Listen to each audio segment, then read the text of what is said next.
Greetings, everyone, and thank you for coming to the 47th Forum on Tolerance, Opportunity and Marginalization in the U.S. Military, a conversation about empowerment and disenfranchisement. I'm the chair of the Forum on Tolerance Committee, Lori Carlson, and before we get started, I just wanted to thank some of the parts of the college that helped make today's event happen. This event is generously funded by the Sheldon and Fran Brown Forum on Tolerance Endowed Fund, as well as the RAP experience at NSCC, which stands for Rise, Achieve, Persist. So thank you to the RAP experience and the exceptional Michelle Kibeli Harris. And thank you also to Academic Affairs at NSCC and our amazing interim VP of Academic Affairs, Andrew DeFusco Sullivan in particular. I also wanted to thank the current Forum on Tolerance Committee members, Dr. Lisa Altamari, Yusuf Hayes, Dr. Carl Jean, Amanda Doolin, Michelle Kibeli Harris, Jennifer Chavez, Dr. Robert LeBlanc, Professor Wanda Pothier-Hill, Michael Sullivan, Dr. Sheldon Brown, Dr. Kara Kaufman, Tai Tran, and Fanny Kai. So thank you all for your hard work. Now I'm excited to introduce our moderator for this event, who will do the honors of introducing our esteemed speaker, Professor Wanda Pothier-Hill. Wanda is an author, an educator, and a photographer. She's a professor of first-year experience in gender and women's studies at North Shore Community College and has long been an instructor of college writing, introductory literature, and advanced literature at Mount Wachusett Community College. Wanda is also a mother, an excellent colleague and friend, and a valued member of both the Forum on Tolerance Committee and NCBI. So thank you, Wanda. Thank you, Lord. So today we have the pleasure of having Sergeant First Class Allyson Hale with us.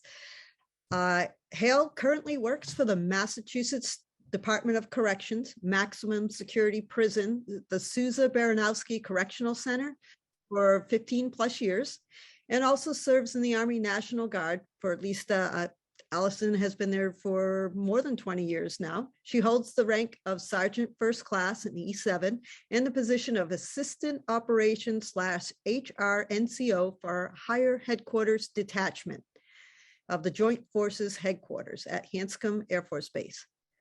Hale deployed to Bosnia and Herzegovina 2000 to 2001 and on an extended tour in Iraq 2003 to 2004.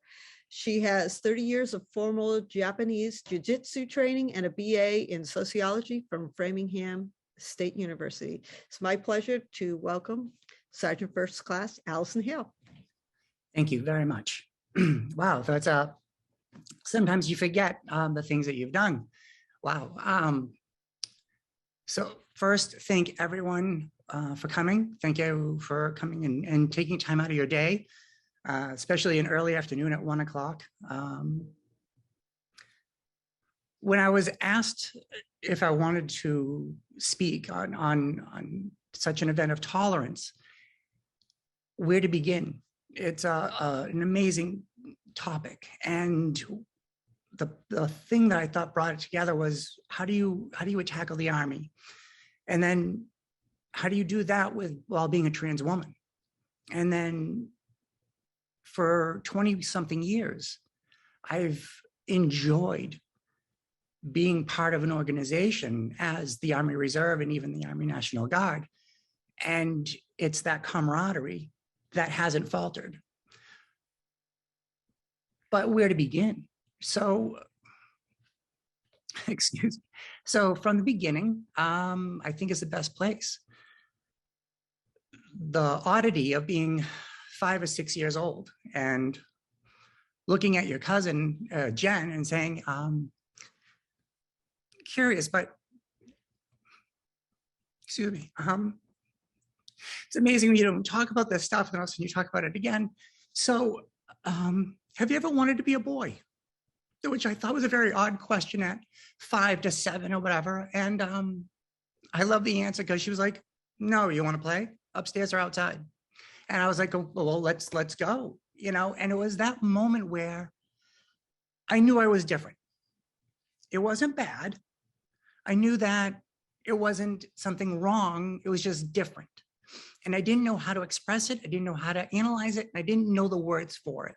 I had nothing to parallel that, especially at such an early age. Again, fast forward, the next dramatic moment is 11, 12 years old. I'm at my home alone, this little house on Lancaster Street in Leominster.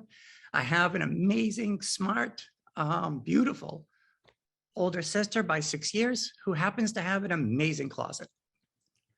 So I wait till everyone is gone and I start my exploration because I'm going to be beautiful and I know the dress to wear. And I can't tell you the disappointment, the shock that your mind tells you that you're going to be beautiful in this. And then you put it on and you see something that is, dear God, just the opposite of knobby-kneed and elbowed and scrawny and just the opposite of what you imagined. And of course, then sheer anger takes over and that disappointment. And why did you allow yourself to do this? And you immediately remove everything. One constant thing that happened during my childhood was, which was absolutely loving, but I was always in a state of construction. My home was always being renovated. It was always being rebuilt. And so I found that even at an early age, that as long as I was busy, as long as I was exhausted, and as long as I was dirty or cut up, or that prevented me from wanting to ruin any of the clothes. So that was my catch. I just had to remain exhausted, sore, and cut up by being a boy running through the woods, or by stacks of firewood, or carrying construction, or the god-awful smell of horsehair plaster, name it. That childhood was it. And it did a pretty good job of it. College, going to Framingham State University, was an added treat because it really did add a lot of creativity to my brain and allowed to kind of feed it different ideas and different thoughts. And at the same time, I'm also studying vigorously with Japanese Jujitsu, formal, when you're really learning that there's no, well, the Japanese term, or even the Chinese term of yin and yang, that female to male, how to train and actually train as a woman would fight is actually more powerful for some people than training any other way. And then teaching a woman how to use her muscles in a masculine tone, in a masculine way, and actually get confidence by that. And it was that balance that I got a chance to learn more of myself as well. And I'm not going to lie to you, rugby helped. Being sore and exhausted was definitely something.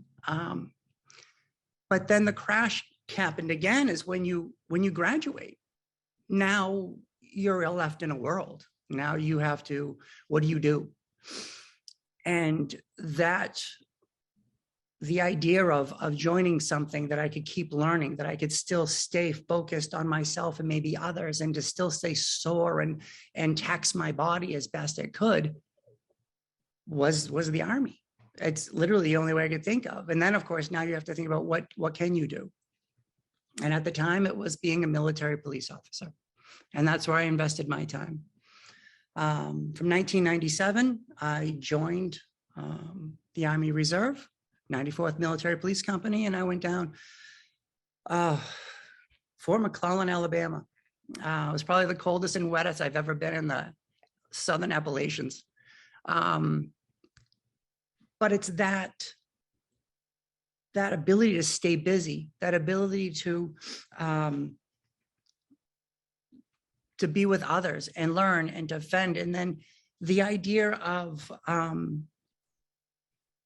gaining a certain amount of strength from something outside and in a group that we were in was something that really kind of made my skin a little taller. It made my heart pound a little bit more and made me feel like I was with something. I was more something than myself. Coming back home from, of course, basic training and being attached to my unit, and now I'm a young one with the 94th MPs. The tolerance now starts to fade in, where it was this amazing treat in basic where military police were co-ed. I didn't know of another way. And having that female resource not only to learn from my perspective, but to also emulate and to also maybe strive for, which was something very powerful then. And then you come back, which I thought was rather odd, even to the Northeast and New Hampshire, and having just a few females within my platoon and my group. And then having females looked at as, well, you're emotional. You can't cut it. Why are you here? You should have done something else. And the verbal beratement that a person kind of went through being a female, I didn't understand, and was almost shocking. And then it just kind of bled on into being deployed. Now, of course, with Bosnia in 2000, I lucked out very well. My tolerance, because I was deployed, and you get into a small group environment and you don't care about yourself anymore. I was able to kind of touch what was the few things that actually the military allows you to do, and that's care. I was a sergeant, and I had soldiers under me, and I got to be a mother. I actually got the chance to make sure that they're eating. I got a chance to make sure that they're getting hold of their mother and their parents, and what are they doing, and are they doing well? And is the communication, is the care, is the empathy there? And that was strong for me. And it made a very close-knit group. And having succeeded all mission requirements, and we did a very awesome job as protective services while in Bosnia, was able, we returned back home.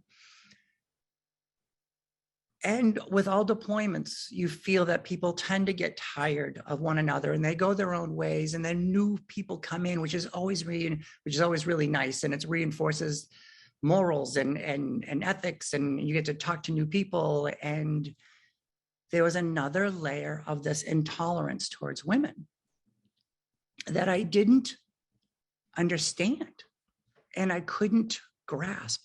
And now we're in the 2000s, 2002, actually, we came back. Another side note on this one, trying to learn more about myself.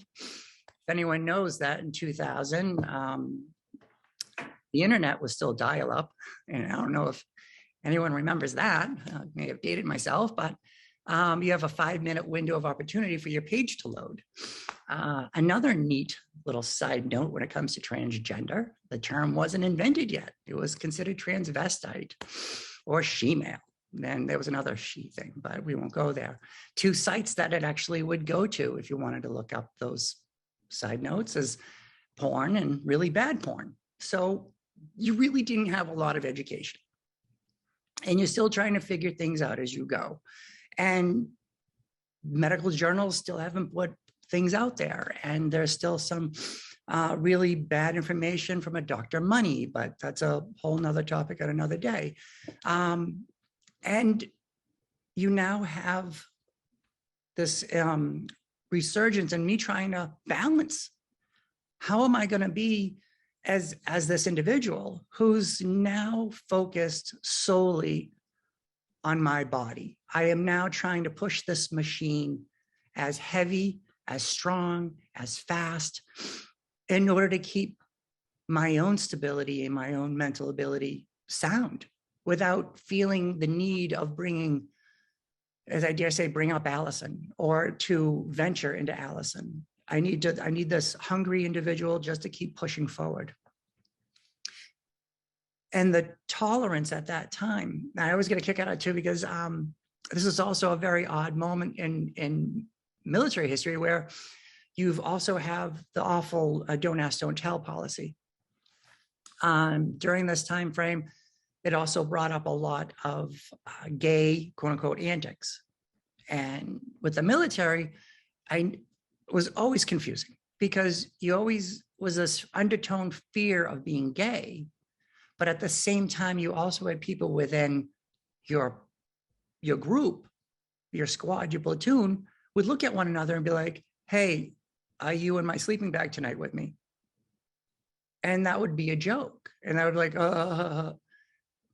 But then you'd wonder, like, wait a minute, it was like, of course, years later, when you're in the middle of it, you don't see it. And it's not until afterwards that you're like, wait a minute, were they exploring? Were they talking? Were they trying to feel out boundaries? Or were they, what were they doing? Everything from, capital of Thailand, and there was always a slap to the crotch, and there was always antics that was going on during that time. As the unit, kind of revved up again, Bosnia was over. Now it's Iraq, and now it becomes very necessary to understand your training, to understand what's going on. That tolerance of the women among us was, you had a job to do, and you could just do the job, and it was tolerated. Again, nothing was more than that. Small leadership steps started to take place, especially in that deployment. And then finally, well, I say extended deployment only for one reason. We were brought up in December 5th, 2002. We were activated and we were sent to Fort Drum, New York. And we were to do weapon training. When I got to tell you, there is nothing more satisfying than being at Fort Drum, which is the northern part of New York, in January, outside, doing weapon training to get you ready for Iraq. I still can't figure it out yet. I'm sure there's an Army reason for it, but anyway. Starting in 2002, we were sent down to Fort Polk, Louisiana, where we did a small in-house tour, and then finally sent over to Iraq and landed in March of 2003. From then on, it was really comforting because we became a family. Our group, our squad, our platoon, each platoon was sent to different parts of Iraq. We had 166 soldiers to cover something close to 167,000 square miles. Pretty much the size of Iraq. We had a platoon in each corner.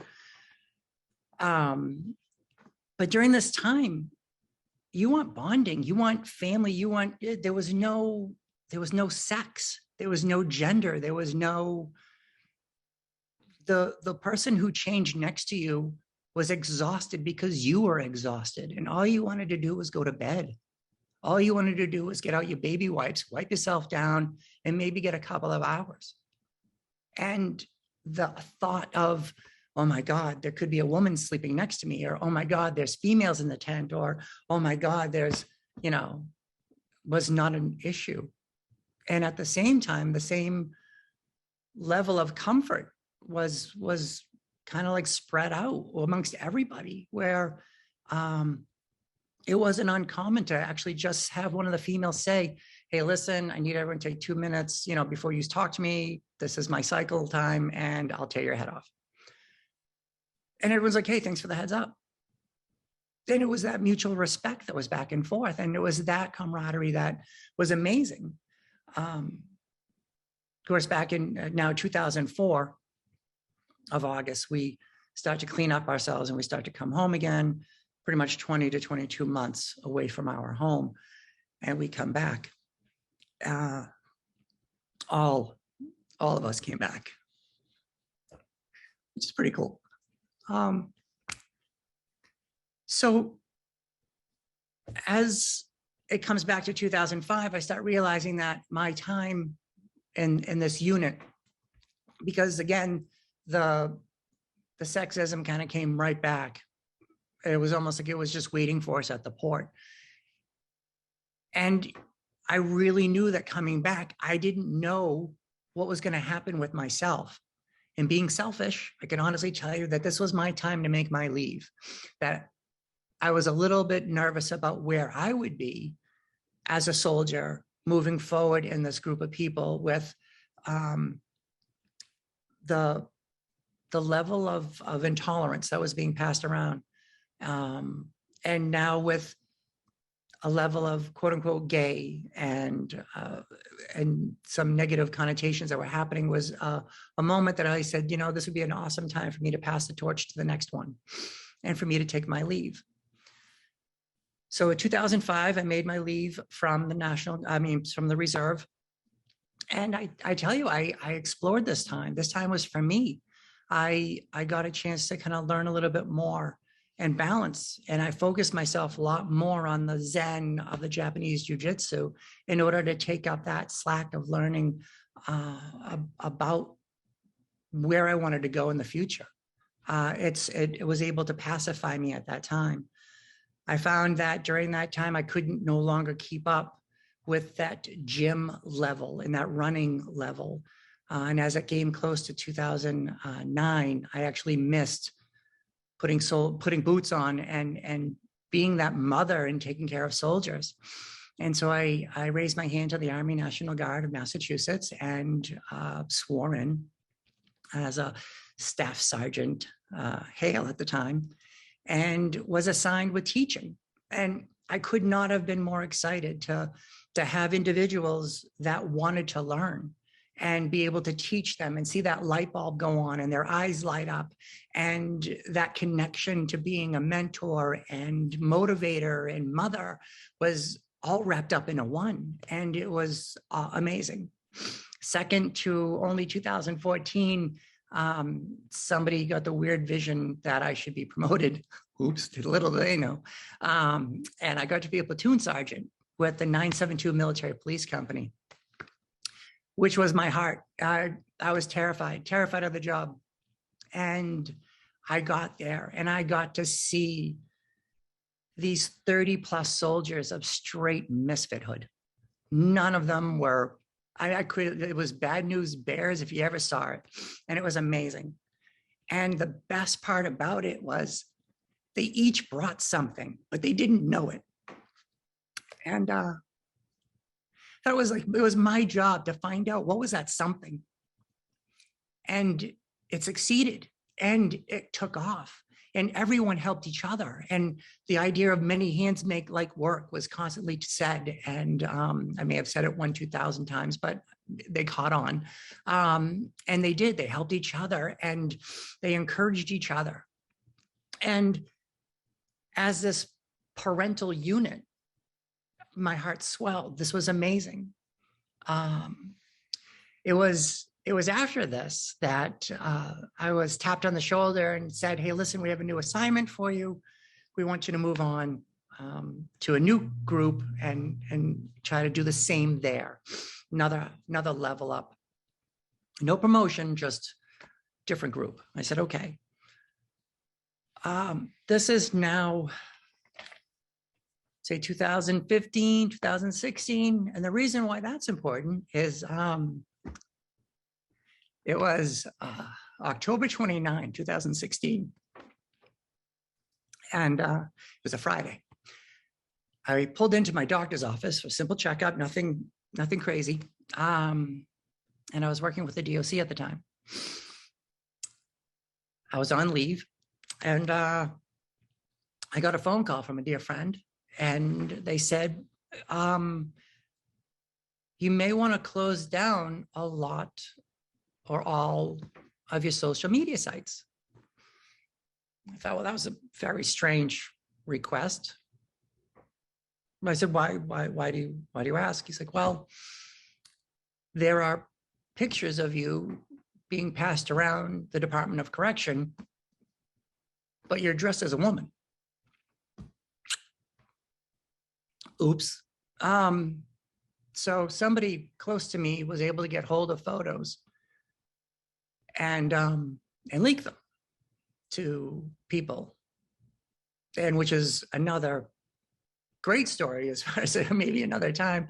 But when you have to go back to work at a maximum security prison after you were just outed, there's two amazing people. One was my doctor who knew about my transitioning and kind of knew what was happening. And there was another wonderful person from our employment assistance office with the Department of Correction who don't know each other, never seen each other, probably don't even know the other exists. But both of them said the exact same thing. I told them about the plight that just took place, about the photos and that everybody knows. And they simply looked at me and they said, well, I guess you can relax. You don't have to say anything, everybody knows. Which at the time wasn't exactly what I wanted to hear. And it took a little bit before it was actually able to sink in, but you're right. My drill for the military was coming up November 1st and 2nd, and it was just days away. And so now I have to, again, take the chance to move forward.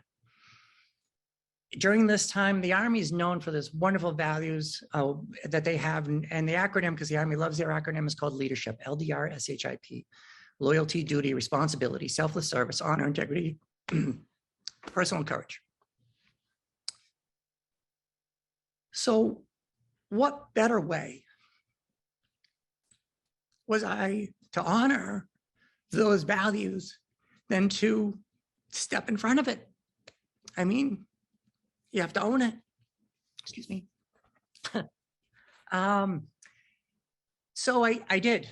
I made sure that the group that I was associated with, I had a great commander who after confessing that this is actually happening and that I'm transgender. And I think it was probably the first time I said it out loud to somebody other than my close family or doctors or a therapist. And he said something pretty amazing. He said, Sergeant Hale, you're not here because you're a guy. You're not here because you're a girl. You do a good job, so just do your job. And the weight of that release was simply unmeasurable. The only thing that really kind of like took that positive moment away was some of the outside conversation. Because with the leaking of the photos with the maximum security, it also bled into the National Guard as well, because with civil service comes National Guard. And a lot of the service members also work for corrections. So it was a little bit of a battle having to tell people the truth or not let them know whatever it was that they made up or the rumor that got passed, or how to get people the right information at the right time, let them know. So I had a wonderful meeting with a lot of people higher up in the National Guard. And the thought at the time was, listen, why don't we take this opportunity? Please, as a side note, this is also Obama, the RAND organization put out their transgender manual. Just in case somebody does not know, the United States would not have been the first, the transgender. We would have been close to number 19. There are 19 other countries, 18 other countries out there right now that have transgender, been serving transgender in their military, and their countries are still there. They didn't evaporate, they didn't go under, and they haven't caved in. So obviously it still works. And it's not a new science, but it's made to believe that way here. So moving on, had this conversation, and the topic was, why don't you take this moment, use your appointments. And at this time, I was very keen on my discussions and my lectures, and I kind of did this little lecture on the side called Demystifying Transgender, and I was trying to just touch hold of anybody that would want to listen to me. And they were very understanding. They said, while you're changing, while you're doing your name change, while you're getting things under control, that paperwork has to come back to the Army. And when that paperwork is done, we can then feed it down into the Pentagon. And then the Pentagon, we can then claim that, yes, you are now a female in the Army. But there's a couple of steps we need to do. But while you're away, please, you do your lectures, you do your appointments. Those will be your drills. You give us the email so we can check on you. You let us know where you are, and we'll get this. So during this process of working on myself, there hadn't been an administration change, and nobody wanted to return a call. Nobody wanted to Nobody. I can't tell you how ostracized it feels. You join an organization, be part of people, to network, to talk, to just to mentor and be mentored, and you're put on a shelf, and you're told, well, wait, maybe we'll get to you. And that was nobody in Massachusetts. It was nobody, like one person said that. And it was just that nobody knew what to do. And it was the inability of having clear, defined lines that allowed me to either fall through the cracks or just be forgotten about for maybe a month or two. I was able to reach out to some wonderful people in our JAG office, our legal department with the National Guard, who literally was able to just keep knocking and phone calls at the doors of the Pentagon until finally they passed. Until finally it did. It came back in 2019. I kind of had my first desk job at the Joint Force Headquarters in Hanscom. And I can't tell you the amazement of being allowed back in, of being allowed to do this. And didn't take away the fact that I was still working for the Department of Correction. It didn't stop like I was just not working anywhere. I still had bills to pay. I still had to go to work. I still had to work, at Souza Baranowski in Massachusetts, the maximum security prison, and still move ahead, even though everywhere in the world knew that I was Allyson. It was now convincing the Army I was.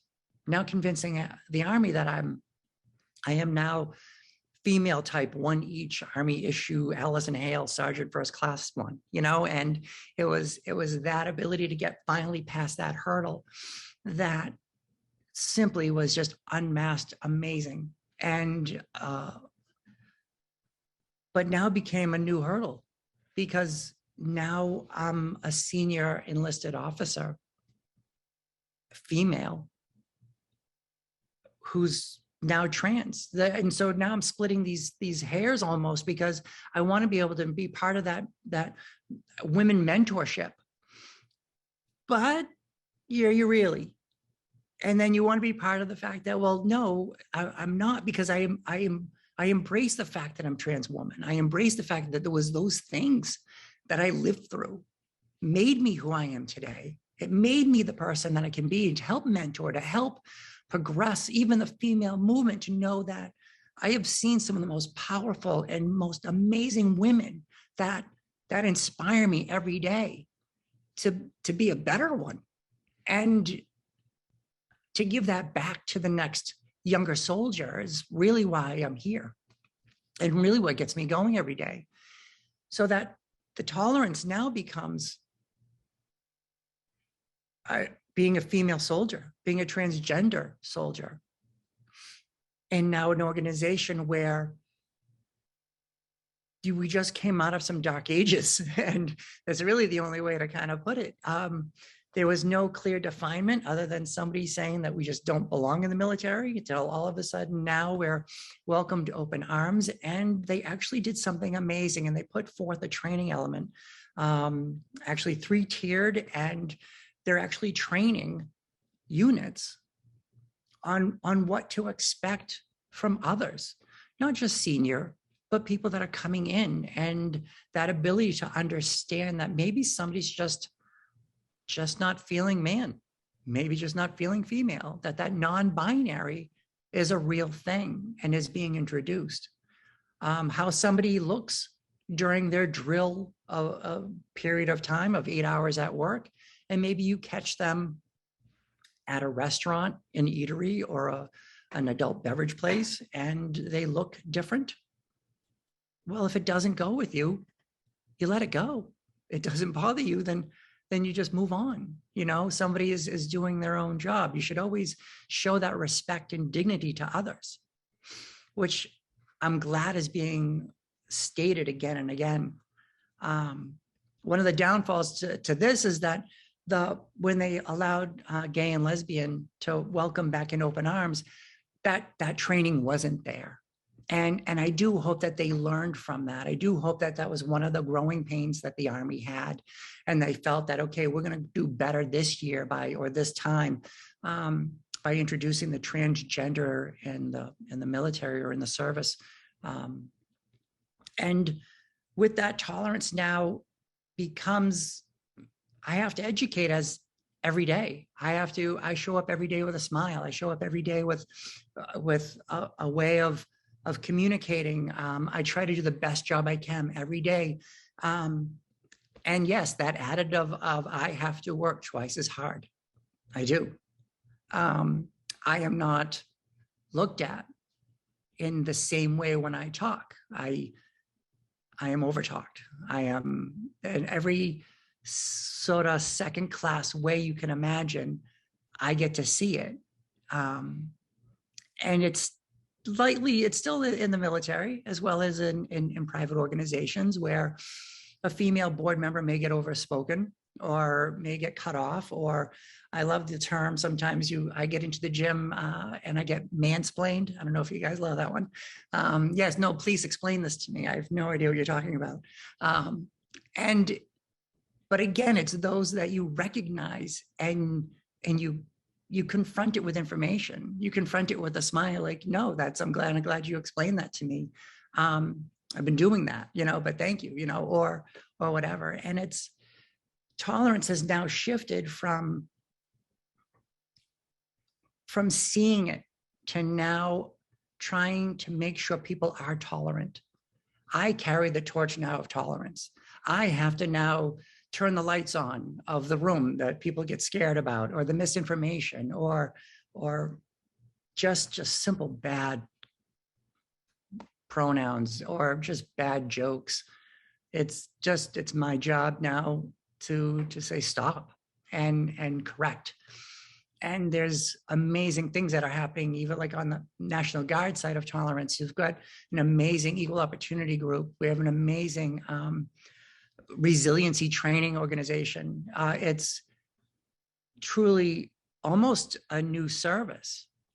Some of the older sergeants, and I mean this with all the respect in my heart, they'll tell you that, no, I don't know where the Army's going nowadays.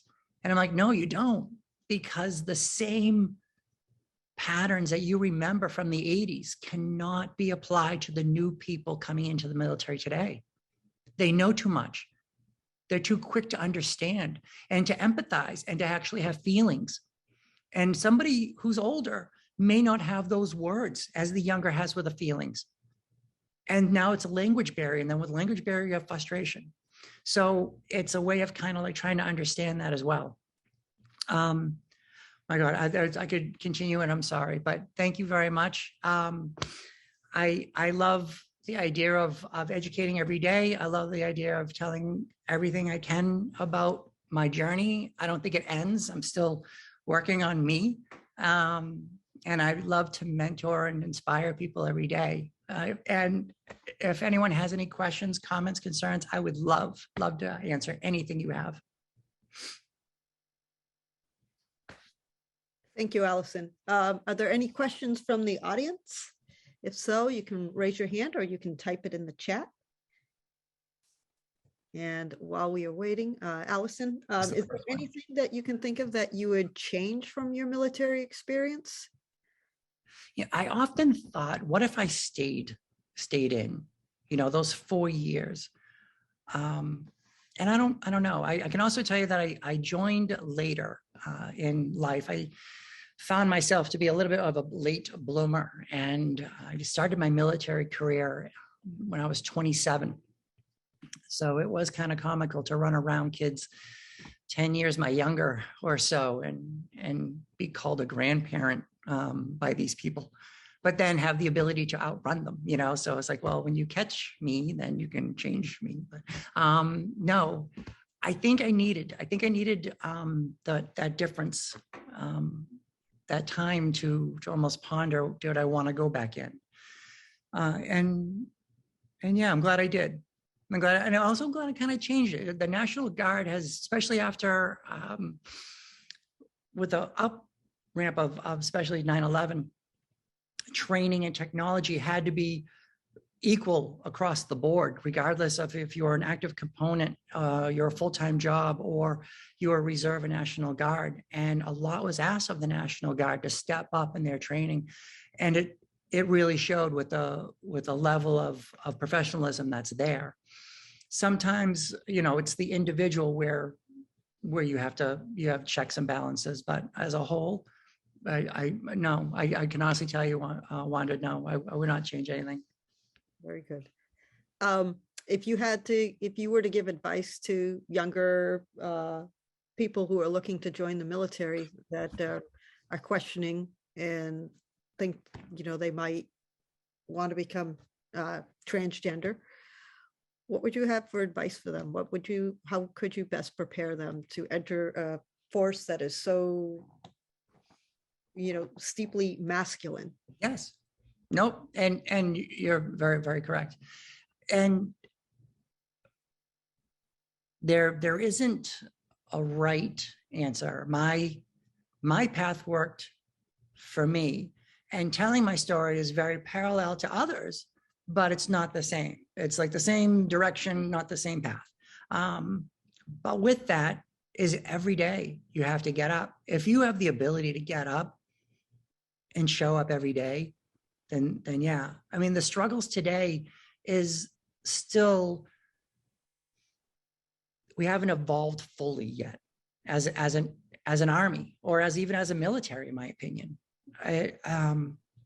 where you have still this old guard mentality with Cold War tactics. Let's say dealing with new world enemies is a great expression, because you have this Cold War mentality of, no, you're the strong male, and the this is how you drive forward, and anything else is secondary.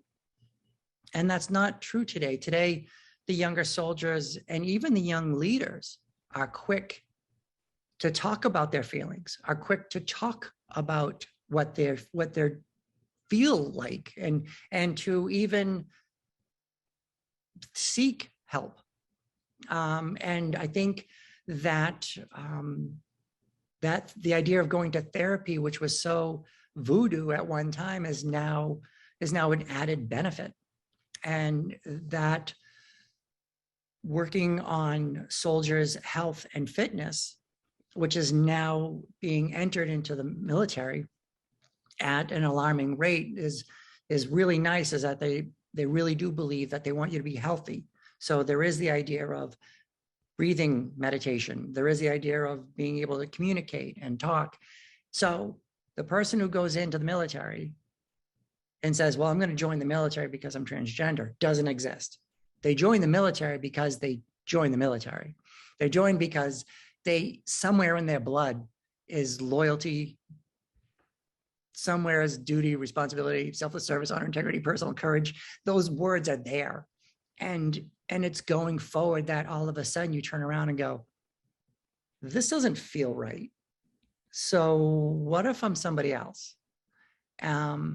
That's happening now. And there's great organizations that are out there that are trying to assist those soldiers within the service, that are trying to let them know that they're not alone, that by social media, you are able to say, listen, my commanding officer is not using my pronouns. What do I do?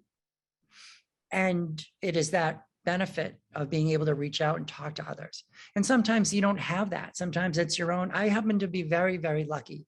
I happen to believe that I'm part of the 1%, maybe even 2% of the population, that I have an amazing family life. I have amazing friends. I have amazing people around me. And I like to hope that my energy that went out is also something that attracted them to come back to me, that same is there. So that's for that individual. And I do apologize for being long-winded about this, but that individual that goes into the service is not going to be transgender. They're going rather to be them. And that comes second.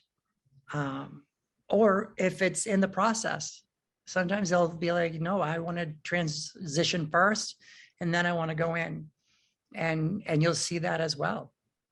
And it's kind of nice to see that such, from an older perspective, I can say from a chaotic time where you could go in as a male, want to be a female, you should start as a female, and you want to be a male, you want to be them, because you don't really fit in between, is happening now. And the Army is still open to having those discussions. They haven't shut any doors down, and it's that I think is pretty amazing. Very good. Thank you. So yeah, sorry. We have a question in the chat from Bertrude. She's asking, as a transgender woman, does it offend you when documenting your gender and sex differently? No, it's actually funny you should say that. I changed everything. So document wise, which is something, people don't know this, but it's rather expensive to be a woman. And not only just to literally be a woman, but to actually transition to be a woman. Something as archaic as you actually have to write a $150 check to a newspaper to let them know that you are going to change your name from your male to female. And does anybody have any objections? Please see the, courthouse at this day and time. And I literally sat back and I laughed because I'm like, well, who reads newspapers? I mean, I know they're there, but is this really something that needs to happen? And you have to take the clipping and you go back to the courthouse and you show them that this is what happens. And then there's another fee to change that over. And then you get your documents and then you get to go to City Hall and then you get to go ahead. And so at that time I was able to change my birth certificate, you get your Social Security card and then finally your license. And every time you do this, everyone's like, well, that's a fee. And you're like, of course it is. Of course it is, yes. So do I get upset? There's only one thing that really kind of irks me. And that's when I have to deal with insurance. And that is something that is a knife twist that I can't explain. I have been Allyson for I don't know how long. And 2021, I got COVID in January and went to the hospital and had to get tested. And literally they're like, so excuse me, sir. And I'm like, I'm sorry. I'm Allyson Hale, but well, your insurance card here says, and I'm like, are you kidding? And they made it a point of it. And I mean, don't get me wrong. At first I was completely taken back that this still exists. And I guess maybe I had my bubble a little small. I don't know. And real world hate is really out there. And I just refused to see it. But having somebody on the phone misgender me, even though my name and stuff was right there, was kind of a shock.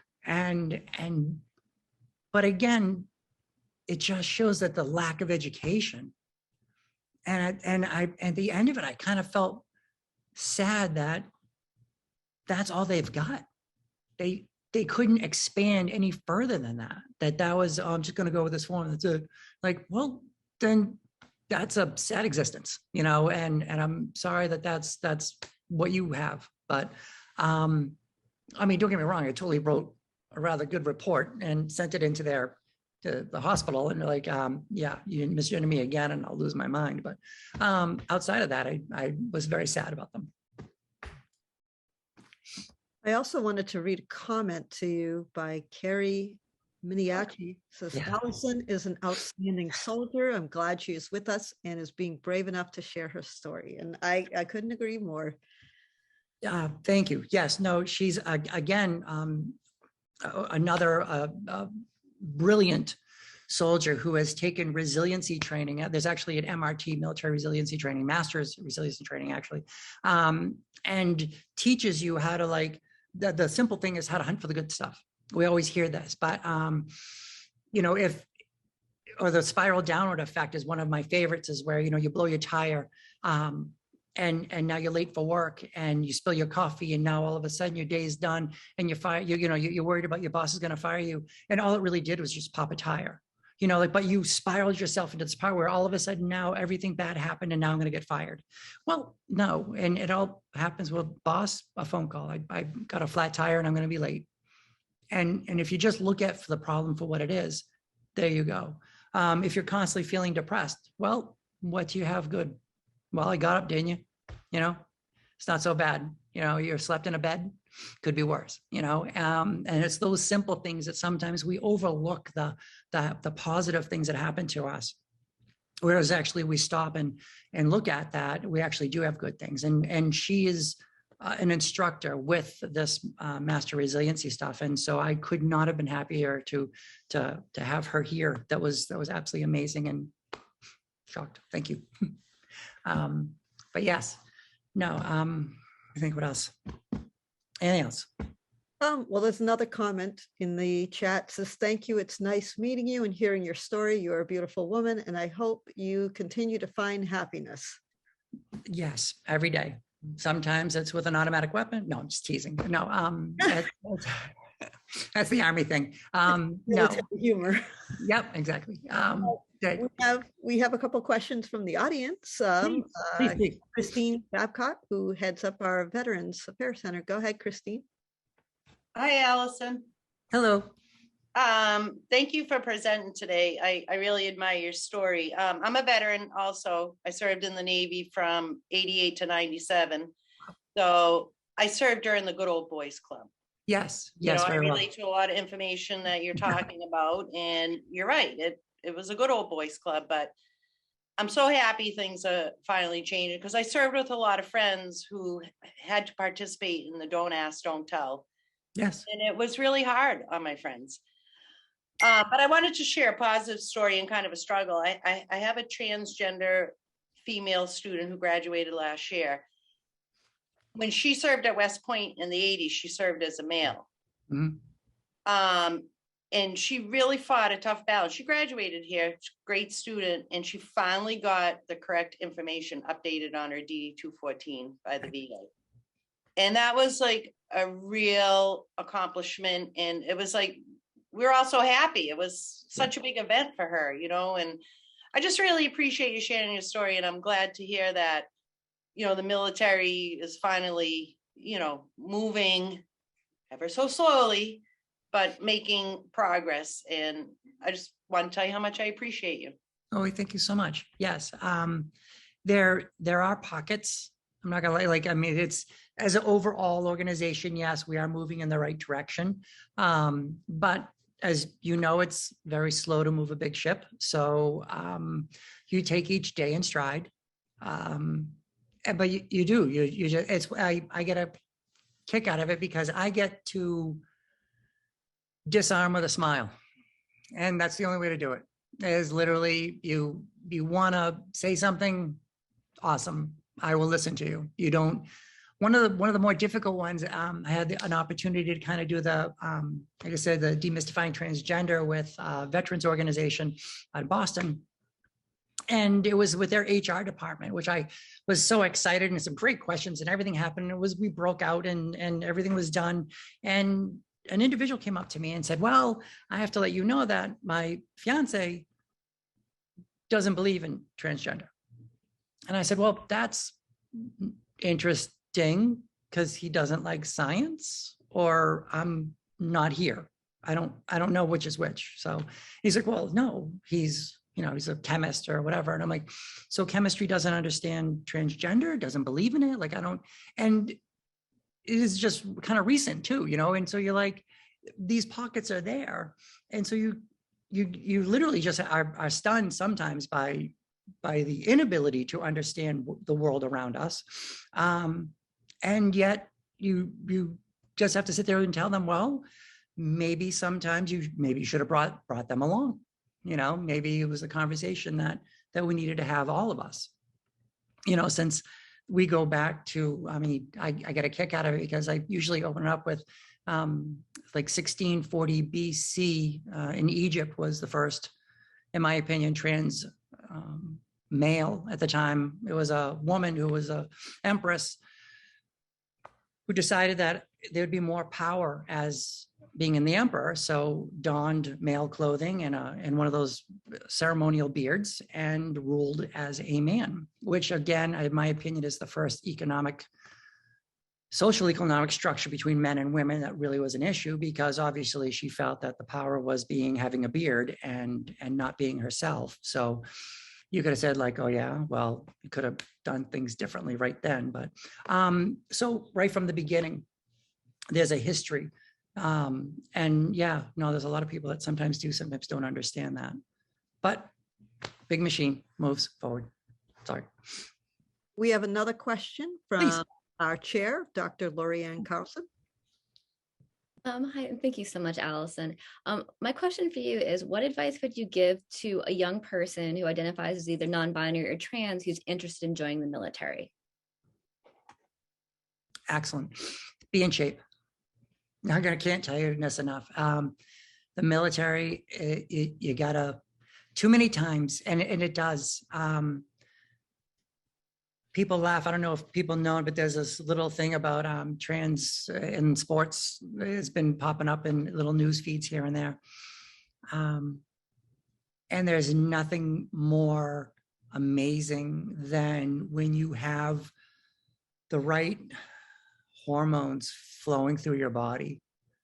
And for the female to want to be more masculine, testosterone is a very quick hormone and attaches very fast. Usually within 6 months, muscle growth is already taking on. And it's amazing, which is also the kind of like the side part of it too, is the other effects of masculinity that's also there. Sometimes aggressive behaviors, acne will happen too.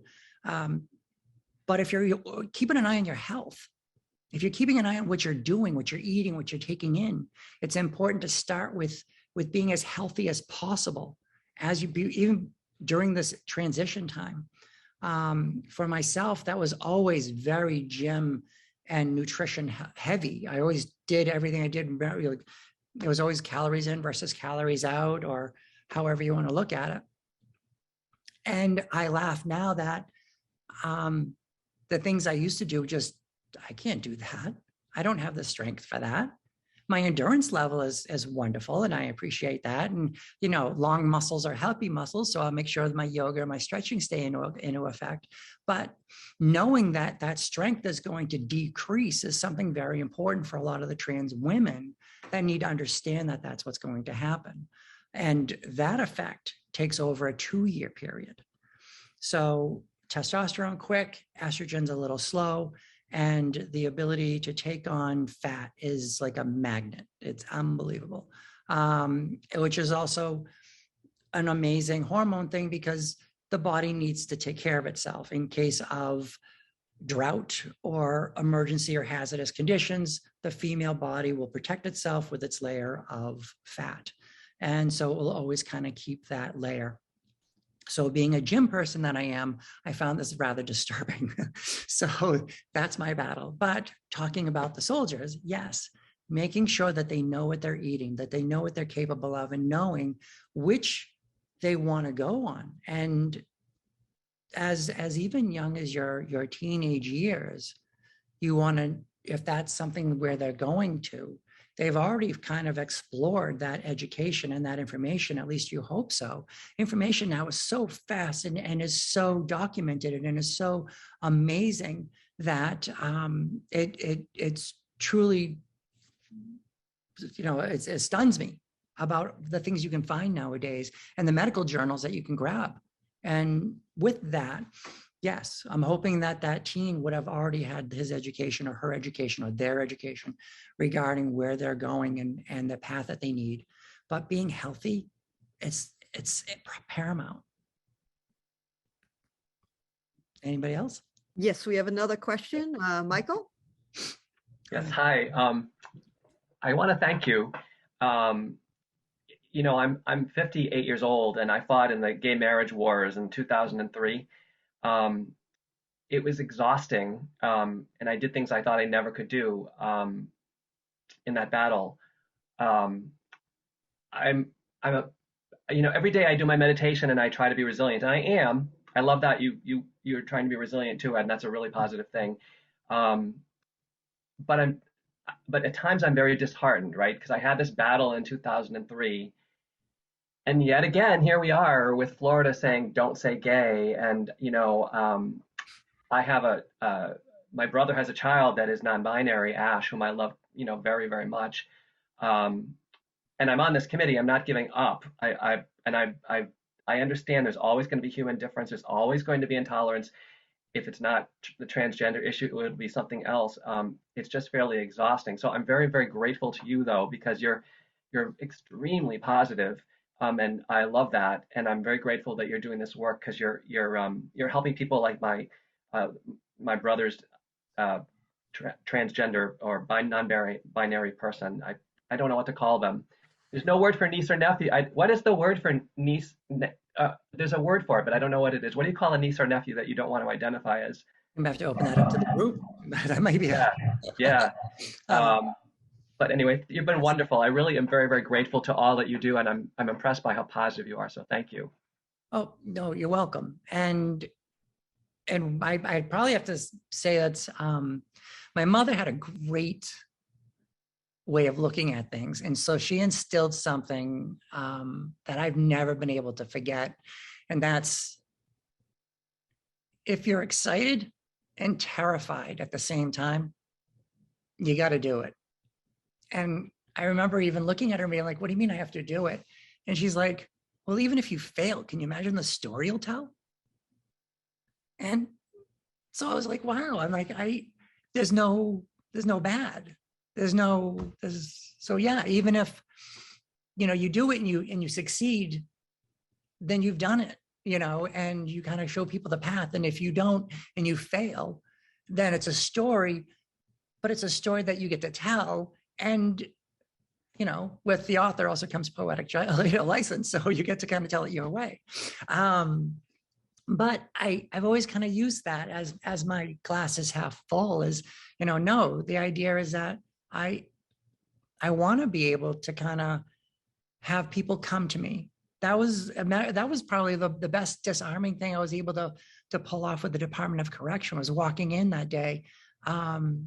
The Friday I was outed. Saturday I ran around and talked to my doctor and people, and I had a small group of people that I entrusted, which is so important. I probably couldn't tell that to enough people, that in any sort of traumatic event, make sure you have a small group of people that you can trust, because they will kind of balance you out. You will say things like, I want to burn that house down. And they'll say, yes, I'm sure you feel that way, but that's illegal. And so you're like, okay, right.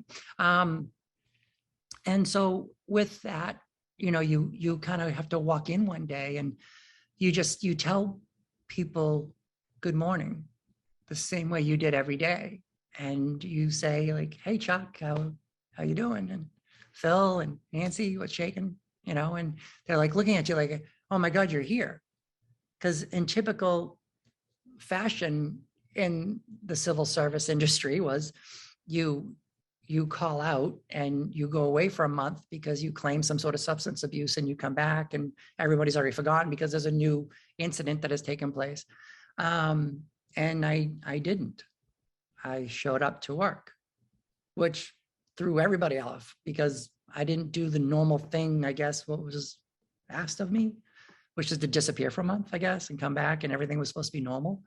And so, no, I came in and I let everyone know I don't have answers, but if you ask me, I may have an answer and we can maybe figure it out.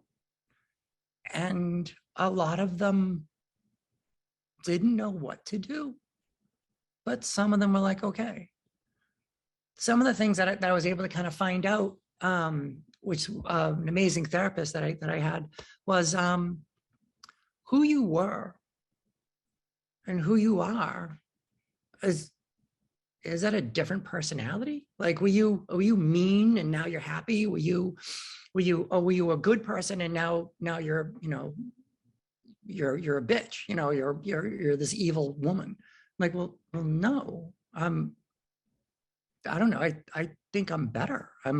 It's me, but clear. And it was the first time I was able to kind of put words to it. My entire life, the only way I can describe it was McAfee or Norton antivirus. I would be in a room and I wouldn't know what to say. I wouldn't know exactly how to act. So I'd have to watch the room and then within milliseconds process the room, process what to say. Was that quote unquote guy enough? Was that acceptable enough? was this a level of masculinity that would be appreciated? Or in all else, I just knew I could, and excuse the expression, I could just be a jerk. Guys are assholes, so I can be an asshole. And then it was either laughed at or, ha, ha, ha, you know, and I was punched and then it was done. So for the first time, I don't have to think. I just do. And I'm like, that freedom is unbelievable. And I try to express that, especially with a lot of my Army supervisors. I'm like, could you imagine a bunch of soldiers who are not suppressing their thoughts, whether they're doing the right thing, but act solely on the right way of doing things, right? Just act on what's in their heart. And that is going to be right. And that amazing feeling of just not having to worry about, is my body standing in the right way? And am I leaning, or am I saying something, or is this too masculine or too feminine? No, it's just me. And that freedom is unbelievable. I'm going to digress, because I have this amazing aunt. She's old. Oh my God, she's so old. And she loved me saying that to her too. And she looked at me and she goes, you know, I'm happy that you're happy. That's all that I care about. And I was like, Auntie, I'm happy because I'm free. I want to be unhappy. I want to be free to be unhappy. I don't want to think, what would a guy do being unhappy? Or how is this not being able to show emotion? So high or low or happy or sad, I'm free. I get to just be me. And it's that you can't express enough. And it's that no matter what people come at me with hate or whatever they're saying, and I'm like, you're trapped. I can see it. It's in the way you talk to me, or it's like, you can say what you want. Any sort of derogatory comment, it's like you missed it. You missed the chance to be something. And I'm sorry. Now I look at that as a challenge, and now I want to inspire somebody who probably hates me. And it's all I want to do. And you turn somebody a little bit, and you've got somebody for life. And it's pretty amazing. So yeah. Thank you so much. Are there any other questions from the audience? Ease.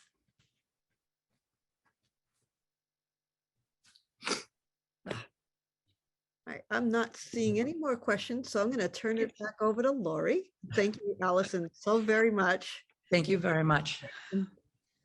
Everybody, thank you. Thank you. This was a really refreshing way to close this forum. It was wonderful hearing you speak. You're very funny, you're very candid, you're very brave, and thank you so much for sharing your story. And I'll just give Allyson a round of applause. Thank you. And thank you so much. And thank you so much. And thank you everyone for coming. And this recording should be available within the next month anyhow. So if you're on the list of people who came, I will try to make sure I send it to you. It's wonderful. Thank you so much for inviting me. Thank you so much for being part of this. And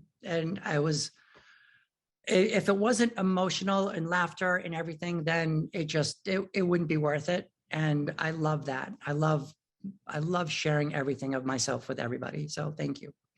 Thank you. Thank you so much. Thank you.